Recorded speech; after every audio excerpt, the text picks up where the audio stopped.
Draga braćo i cijenjeni džematlije, zahvaljujemo se uzvišenom Allahu dželle šanuhu za svaku blagodat koju nam je podario, a posebna zahvala pripada njemu subhanahu wa ta'ala za blagodat Islama, Kur'ana i namaza. Najiskrenije salavati i selame donosimo na našeg miljenika i poslanika Muhammeda sallallahu alejhi ve sellem, na njegovu časnu porodicu, vjerne ashabe, šehide, kao i na sve njegove sljedbenike do sudnjeg dana. Draga braćo, Allah dželle šanuhu je ummetu Muhammeda sallallahu alejhi ve sellem podario mnoge blagodati i mnoge puteve kojima se ubiraju sevapi. Ali definitivno najlakši, najljepši i najbrži put ubiranja sevapa jeste učenje Kur'ana časno. Tome najbolje svjedoči ajet gdje uzvišeni subhanahu wa ta'ala kaže: "Sta'idhu billah, innal ladina yatluna kitaballahi wa aqamu salata wa anfaqu mimma razaqnahum sirran wa alaniyatan yarjuna tijaratan lan tabur." Oni koji Allahovu knjigu čitaju i molitvu obavljaju i od onoga čime ih mi opskrbljujemo udjeljuju i tajno i javno, mogu se nadati nagradi koja neće nestati. Kao i hadis gdje poslanik sallallahu alejhi ve sellem kaže: ko prouči jedan harf iz Kur'ana, piše mu se dobro djelo, a nagrada za dobro djelo je 10-struka. Ne kažem da je elif, lam, mim jedan harf, nego je elif harf, lam je harf i mim je harf. Pa tako, draga braćo, ukoliko proučimo samo bismilu u kojoj se nalazi 19 harfova, onda ćemo shodno hadisu zaraditi 190 sevapa. A ukoliko proučimo jednu stranicu Kur'ana koja u prosjeku ima 500 harfova, steći ćemo 5000 sevapa. Pa zamislite, braćo, veličinu nagrade ako bi se svakodnevno družili sa Kur'anom azmušanom. Dalje poslušajte dva hadisa poslanika sallallahu alejhi ve sellem u kojima kaže: učite Kur'an. Allah zaista neće kazniti srce u kojem se on nalazi. Kur'an je gozba Allaha uzvišenog, pa kojoj prisustvuje siguran je. A ko voli Kur'an, neka bude radostan. U drugom hadisu Rasulullah sallallahu alejhi ve sellem veli: zaista Allah među ljudima ima svoje dostojanstvenike. Neko upita: a ko su oni, Allahu poslaniče? A on odgovori: učači Kur'ana su njegovi dostojanstvenici i izabranici. Dalje poslanik sallallahu alejhi ve sellem i u trećem hadisu veli: ko bude učio Kur'an i radio po njemu, Allah će na sudnjem danu njegove roditelje krunisati krunom čija će svjetlost biti veća i blještavija od svjetlosti sunca. Pa šta mislite, kakva li je tek nagrada i počast, veli poslanik alejhi selam. Stoga, dragi brate, zar ne želiš da na dan tuge ti budeš radostan? Zar ne bi volio da ti Allah podari nur kada svi drugi budu obavijeni crnilom?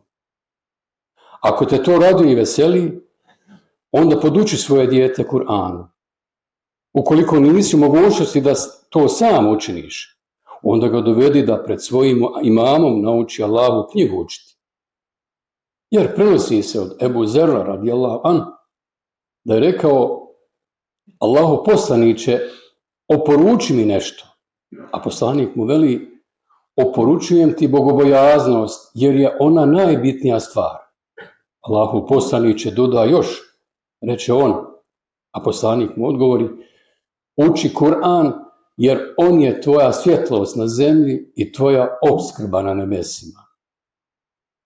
Dalje, braćo, još jedan razlog više da naučimo učiti Kur'an i da ga što češće učimo je predaja od Enesa radijallahu anhu u kojoj se bilježi sljedeće: u kući u kojoj se uči Kur'an prisustvuju meleki, a udalje se šeitani i ona je prostrana za ukućane.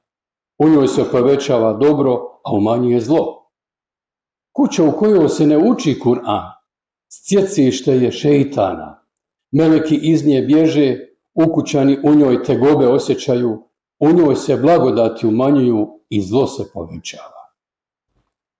Dalje, Hazreti Aisha radijallahu anha prenosi da je Resulullah sallallahu alejhi ve sellem rekao: zaista kuća u kojoj se uči Kur'an svijetli stanovnicima neba kao što zvijezde svijetle stanovnicima zemlje. Zato, draga braćo, kao što i sami znate, pred nama je, ako Bog da, mubarek mjesec Ramazan, mjesec Allahove milosti i bereketa, mjesec Kur'ana, vrijeme kad ga trebamo što češće i što više učiti.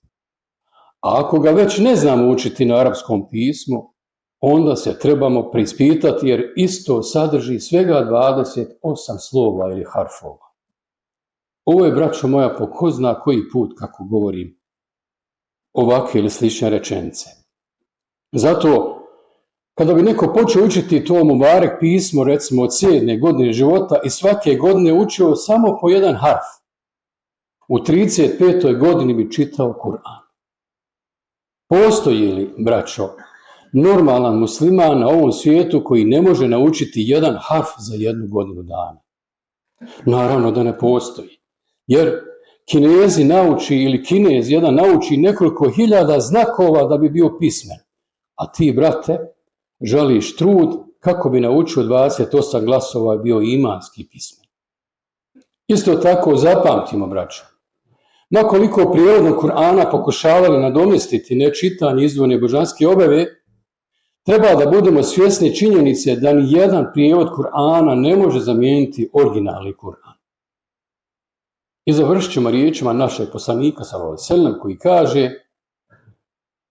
neće se sakupiti grupa ljudi u jednom od Allahovih domova radi čitanja Allahove knjige i zajedničkog proučavanja, a da Allah ne spusti svoju smirenost i da ih ne obaspe svojim rahmetom, a meleki da im ne učine atmosferu prijatnom i lahkom i da ih Allah ne spomene i pohvali kod meleka njemu bliski. Zato se nadam, braćo moja, da su naše ramazanske mukabele ta lijepa Allahu ugodna sjela koja on, subhanahu wa ta'ala, obasipa svojom milošću i rahmetom. Zato molim Allaha, gospodara svih svjetova, da spusti na nas svoju milost, da Kur'an obasja naša srca, da Kur'an bude naša vodilja na dunjaluku, naš prijatelj u kaburu, naš šefa'ačija na sudnjem danu i naša karta ako Bog da za ulazak u džennet. Amin. Ja rabbel alamin.